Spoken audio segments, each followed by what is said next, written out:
Kuna kitu watu wengi hawakijui. Nyumba unayoishi sio tu mahali pa kulala au pa kupumzika. Nyumba yako ina nishati. Na nishati hiyo inaweza kuvutia pesa, fursa au mafanikio.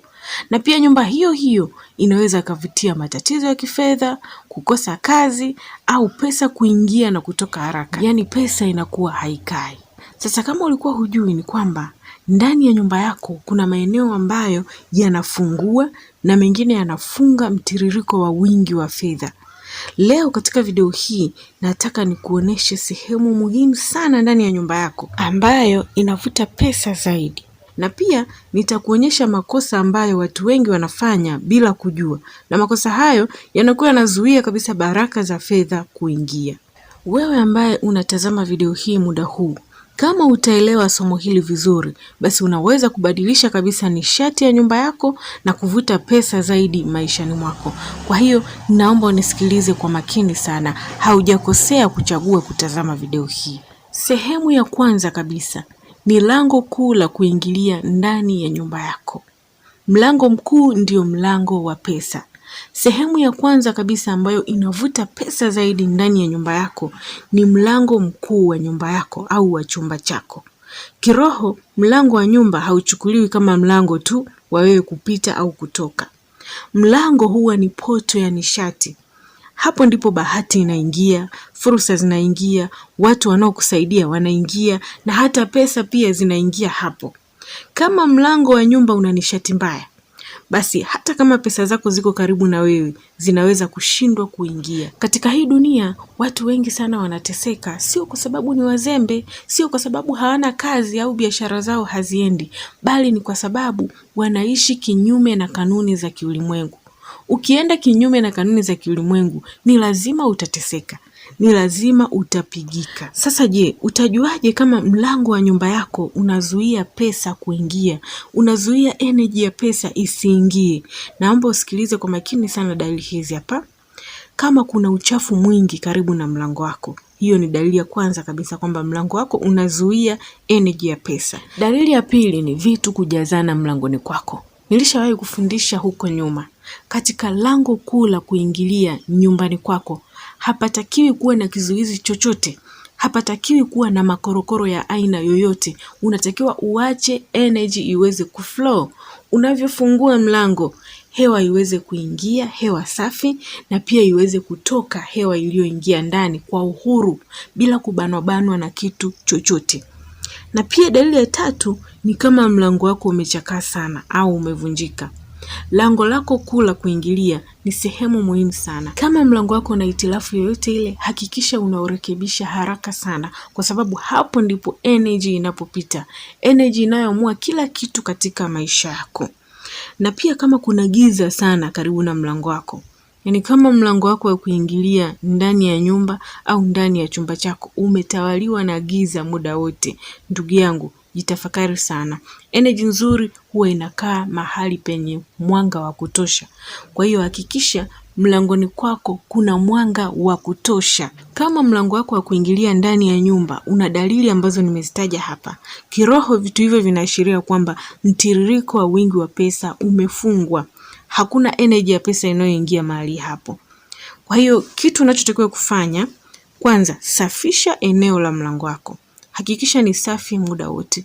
Unapofagia hakikisha unafagia na kuondoa kabisa takataka. Kitu cha pili, hakikisha kuna mwanga wa kutosha, iwe mchana iwe usiku. Hakikisha hakuna kitu kinachozuia mwanga au hewa kupita katika mlango wako. Na pia usiweke vitu vinavyozuia mlango kufunguka vizuri. Yaani hakikisha unapofungua mlango wako unafunguka wote mpaka mwisho. Sio unafungua unaishia nusu, halafu nyuma kuna makorokoro au kuna kitu fulani umeweka. Unapofanya hivi kiroho, unaashiria kwamba uko tayari kupokea baraka na energy nzuri. Na pia huwa kuna kona ya utajiri ndani ya nyumba. Kila nyumba huwa ina kitu kinachoitwa kona ya utajiri. Naomba unisikilize kwa makini sana. Kona hii ndio sehemu inayohifadhi nishati ya pesa. Mara nyingi kona hii huwa inakuwa ni kona ya kushoto ukiingia kwenye sebule au chumba chako. Yaani unavyoingia ndani ya sebule au chumba chako, kona ya kushoto, Hiyo ndiyo kona ya utajiri. Hapa ndipo nishati ya wingi wa pesa inakusanyika. Lakini watu wengi huwa wanafanya kosa kubwa sana. Wanageuza kona hii kuwa sehemu ya vitu vilivyoharibika, vitu visivyotumika au uchafu. Hili ni kosa kubwa sana. Kiroho, hii inaashiria kwamba unafunga nafasi ya pesa kuingia maishani mwako. Kwa hiyo kama unataka kuvuta pesa zaidi, unaweza kuweka vitu kama vile mmea wa kijani ambao ni hai. Achana na kuweka mmea ambao ni bandia au kwa ajili ya mapambo tu. Weka mmea wa kijani unaopumua na unaotoa energy nzuri ndani ya nyumba. Na pia unaweza kuweka taa ndogo yenye mwanga mzuri. Unaweza kuweka bakuli la sarafu au kitu kinachoashiria mafanikio. Kitu chochote kile ambacho kinaashiria mafanikio. Hivi vitu vinaashiria ukuaji na wingi wa pesa. Kwa hiyo kuwa makini sana na hii kona ya utajiri. Watu wengi sana huwa wanakosea. Sehemu nyingine ni jikoni, sehemu ambapo unapikia chakula chako. Jiko ni chanzo cha riziki. Jiko lina nguvu sana kiroho kwa sababu hapo ndipo chakula kinatengenezwa, na chakula ni ishara ya riziki. Nyumba nyingi ambazo watu wengi wanapata shida ya pesa, mara nyingi utakuta jikoni kuna uchafu, vyombo vilivyovunjika, jiko lisilofanya kazi vizuri, makorokoro ya kila aina ndio yamekusanyiwa jikoni. Au unakuta jiko halina mpangilio mzuri. Mtu akishamaliza kupika anaacha vyombo vikiwa havipo katika mpangilio mzuri. Kiroho hii inaashiria kwamba chanzo cha riziki kina matatizo. Kwa hiyo kama unapitia hali hii au kama jiko lako lina hali hii, fanya vitu vifuatavyo. Hakikisha jiko lako ni safi sana. Epuka vyombo vilivyovunjika. Kama kuna vyombo vimevunjika, vitupe. Kama kuna vitu ambavyo vimeharibika, havifanyi kazi tena vizuri, vitupe, achana navyo. Vitu hivyo vinatoa nishati mbaya ndani ya nyumba yako. Hakikisha jiko linafanya kazi vizuri. Yaani jiko unalolipikia, make sure linafanya kazi vizuri. Hii itaweka nishati ya wingi wa pesa ndani ya nyumba. Utajiri utatiririka vizuri ndani ya nyumba yako. Hivi ni vitu vya kawaida sana na ni rahisi mtu kuvipuuza, lakini katika ulimwengu wa kiroho hivi vitu vina maana kubwa mno. Sehemu nyingine ni mahali unapoweka pesa, ile sehemu ambayo wewe unahifadhi pesa zako. Watu wengi huwa wanadharau sana sehemu wanapoweka pesa zao, na wengine huwa hawana mahali maalum pa kuweka pesa zao. Lakini kiroho, mahali unapohifadhi pesa ni sehemu ambapo pana nishati kubwa sana. Kama pesa zako ziko sehemu ambayo imejaa uchafu, imechanganywa na vitu vingine vingi, au imejaa fujo, au pesa zako zinatupwa tu ndani ya chumba, nishati ya pesa inakosa utulivu ndani ya nyumba yako. Sehemu yako unayohifadhia pesa unatakiwa kuiheshimu na kuithamini sana. Tengeneza mazingira mazuri na hakikisha pesa zinakaa mahali ambapo ni pasafi muda wote. Usichanganye na mavitu mengine ambayo hayahusiani na pesa. Kama unaweka kwenye pochi, basi hakikisha hiyo pochi yako ni safi. Na kama ni sehemu au mahali maalum umetenga, basi hakikisha hilo ni eneo maalum kwa ajili ya pesa tu, usichanganye na vitu vingine. Au tengeneza boksi dogo kwa ajili ya kuweka pesa zako. Yaani hilo boksi linakuwa ni kwa ajili ya pesa tu. Hii inatuma ujumbe kwa universe kwamba wewe unathamini pesa. Na mahali hapo patakuwa panatoa energy nzuri ya pesa, na nishati hiyo itaanza kuvuta pesa zaidi. Yaani pesa zitakuja nyingi zaidi na zaidi. Kuna sehemu nyingine ndani ya nyumba ambayo watu wengi wanaidharau sana, na sehemu hiyo ni dirisha la nyumba. Kiroho, dirisha linafanya kazi kama njia ya nishati kupita. Kwa kupitia dirisha, mwanga unaingia, hewa inaingia, na pia nishati ya ulimwengu inaingia ndani ya nyumba. Na ndio maana nyumba ambazo zina giza sana, madirisha yamefungwa muda mrefu, au madirisha ni machafu, mara nyingi huwa zina nishati nzito sana ndani. Yaani hata we mwenyewe ukiingia unakutana na hali fulani ya uzito. Kiroho, dirisha linachukuliwa kama ni macho ya nyumba, na hii watu wengi huwa hawajui. Kama macho ya nyumba yako yamefungwa au yana uchafu, basi hata nishati ya wingi wa pesa inaweza kushindwa kuingia. Watu wengi hasa katika jamii zetu za Kiafrika, dirisha ni sehemu ambayo inadharauliwa sana. Unakuta mtu anaona ni bora afungue mlango kuliko kufungua madirisha. Yaani unakuta Januari mpaka Disemba dirisha halijawahi kufunguliwa kabisa. Tena unakuta amefunga kabisa, ameweka na maboksi, kunakuwa na giza kabisa, hakuna mwanga unaoingia. Sasa naomba unisikilize. Kama unataka nishati nzuri iweze kuingia ndani ya nyumba yako na uweze kuvutia mtiririko wa pesa, fungua madirisha mara kwa mara. Hakikisha mwanga wa asili unaingia. Usitegemee tu mwanga wa taa au mwanga kutoka mlangoni. Hakikisha mwanga wa asili, ikiwezekana hata jua liwe linapiga kwa muda fulani. Na safisha madirisha yako mara kwa mara, nje, yani kwa nje na kwa ndani. Mwanga wa jua huwa una nguvu sana kiroho.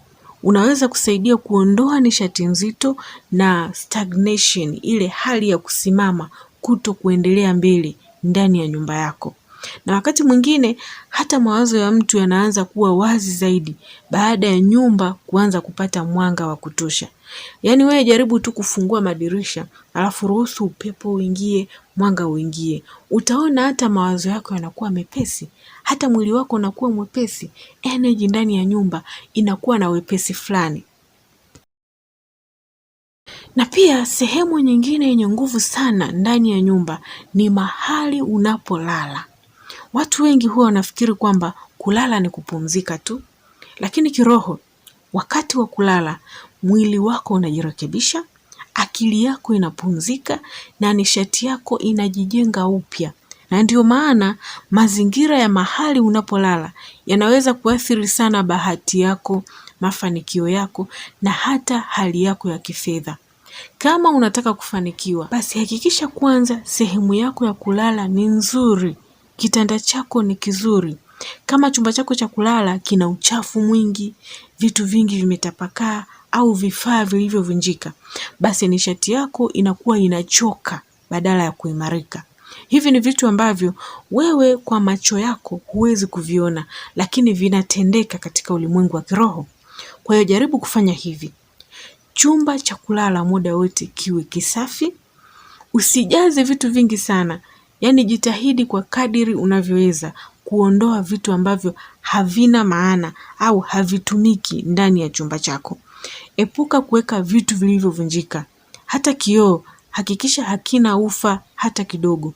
Na jambo lingine la muhimu sana, usiweke vitu vinavyokuletea stress karibu na kitanda chako.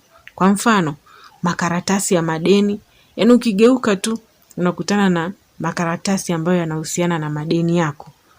Vitu vyako vya kazi usiviweke chumbani kwako. Hivi vitu vinaleta stress. Yaani ukigeuka tu unaona kuna kazi fulani natakiwa kufanya, au unakumbuka kazi yako unayoifanya.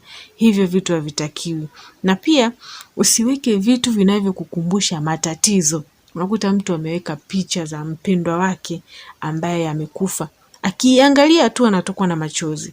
Hivyo vitu havitakiwi chumbani kwako. Sehemu yako ya kulala inatakiwa iwe ni sehemu ya pumziko, sehemu ya kufanya mwili urelax, sio mwili ukumbuke matatizo. Akili yako inahitaji mazingira ya utulivu ili kujenga nishati mpya. Unapolala katika mazingira yenye utulivu, mwili na akili yako vinaweza kuanza kujiandaa kupokea fursa mpya maishani. Kwa hiyo hakikisha sehemu unapolala panavutia energy nzuri, panavutia energy ya wingi wa pesa ndani ya nyumba yako, na sio panavutia matatizo na stress. Sehemu nyingine ni kwenye choo na bafu. Hii ni sehemu ambayo watu wengi hawaifikirii kabisa. Yaani watu wengi huwa wanaona kama ni sehemu tu ya ziada sana, sehemu ambayo haina maana yoyote. Lakini choo au bafu vina uhusiano mkubwa na mtiririko wa nishati ya nyumba. Kama choo kina uchafu, maji yaliyotuama au harufu mbaya, unaweza kukaribisha nishati mbaya ndani ya nyumba. Hakikisha choo ni kisafi muda wote. Hakikisha hakuna maji yanayotuama ndani ya choo au bafu lako. Weka hewa safi ndani ya bafu lako. Hakikisha ndani ya bafu au choo kuna dirisha. ambalo linaruhusu hewa iweze kuingia na kutoka. Hii itasaidia kudumisha usawa wa nishati ndani ya nyumba, yaani italeta balance ya nishati ndani ya nyumba yako. Na pia kama ndani ya nyumba yako kuna sehemu umehifadhi vitu vilivyoharibika au vitu ambavyo hauvitumii tena, basi hiyo sehemu inazuia energy ya pesa isiingie ndani ya nyumba yako. Vitu vilivyoharibika, kwa mfano saa ambayo imesimama haifanyi kazi tena, kioo kilichopasuka, vifaa vilivyovunjika, vitu ambavyo havitumiki tena. Kiroho vitu hivi vinaashiria stagnation, yani kusimama. Wewe unakuwa huendelei mbele, kila siku unakuwa vile vile. Na stagnation inazuia mtiririko wa wingi wa pesa. Kwa hiyo ukiona ndani ya nyumba yako kuna vitu ambavyo havina kazi tena, either uvirekebishe au uviondoe kabisa. Make sure kila kitu kilichopo ndani ya nyumba yako kina kazi ya kufanya. Kitu ambacho kinakaa muda mrefu bila kazi au hakina kazi kabisa, huwa kinatoa energy mbaya. Hakitoi energy ya productivity ndani ya nyumba yako. Kwa hiyo kama kuna likabati la mwaka juzi lilivunjika, ukaenda kulihifadhi store. Kuna watu huwa wanajifariji kwamba wanasema nimeweka store. Lakini kuweka store haimaanishi kwamba yani uhifadhi matakataka au uhifadhi vitu mfu ambavyo vinatoa energy mbaya ndani ya nyumba yako. Kwa hiyo hata kama ni store, make sure umeweka vitu ambavyo bado vina kazi. Vitu ambavyo vinatoa energy ya kazi, sio energy mfu. Unakuta TV ilishapasuka tangu enzi hizo, haifanyi kazi tena na wala hakuna matumaini ya kufanya kazi, lakini mtu ameihifadhi. Kwa nini? Kwa sababu gani? Hicho kitu kinatoa energy mbaya ndani ya nyumba yako, kinazuia mtiririko wa pesa. Kwa hiyo ondoa vitu vyote ambavyo havitumiki au vimeharibika ndani ya nyumba yako. Utaruhusu energy ya wingi wa pesa iweze kuingia. Sasa nataka nikueleze kitu muhimu sana. Watu wengi wanatafuta pesa kwa kufanya kazi, lakini hawajui kwamba mazingira yao yanaweza kuwa yanazuia kabisa pesa kuingia. Nyumba yako ina nishati, na nishati hiyo inaathiri mawazo yako, hisia zako na hata fursa zinazokufuata. Na ndio maana kuna watu wanaishi kwenye nyumba fulani na ghafla maisha yao yanaanza kubadilika.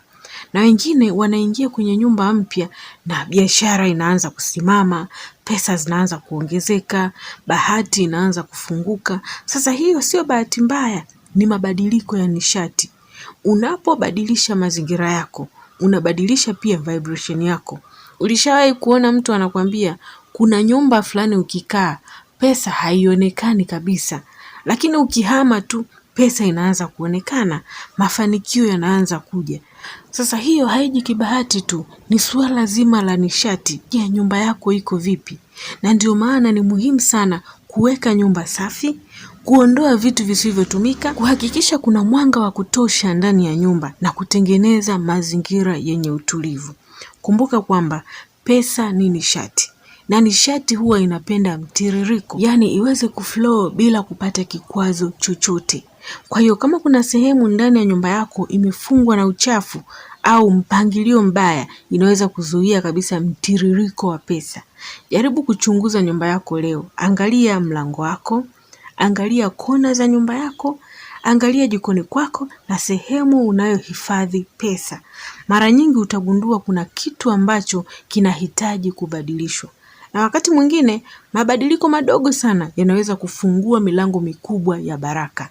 Anza kurekebisha vitu vidogo vidogo, utaona jinsi ambavyo unapata matokeo makubwa. Kama umejifunza kitu katika video hii, basi andika hapo chini kwenye comment, nafungua mlango wa pesa ndani ya nyumba yangu. Hii ni njia ya kuset intention yako kwa universe. Unapoandika sio tu kuandika, kuna energy fulani unaiacha hapo na ulimwengu unaona, na hiyo energy inaishi. Ulimwengu utaifanyia kazi hiyo energy na utapata mafanikio kama ambavyo wengine wameweza kupata mafanikio. Katika channel hii tunazungumza kuhusu nishati, kujitambua na siri za universe ambazo watu wengi hawazijui. Na kumbuka, wakati mwingine pesa hazizuiwi na kazi unayofanya. Wakati mwingine pesa inazuiwa na nishati inayokuzunguka. Inawezekana wewe hauna shida yoyote, hauna tatizo lolote. Tatizo ni nishati inayokuzunguka. Kwa hiyo zingatia sana niliyoyaongea katika video hii. Huu ni ujumbe wako wa leo kutoka kwa Universe. Usiupuuze, bali ufanyie kazi. Share video hii na wale wote uwapendao ili na wao waweze kujifunza. Asante sana.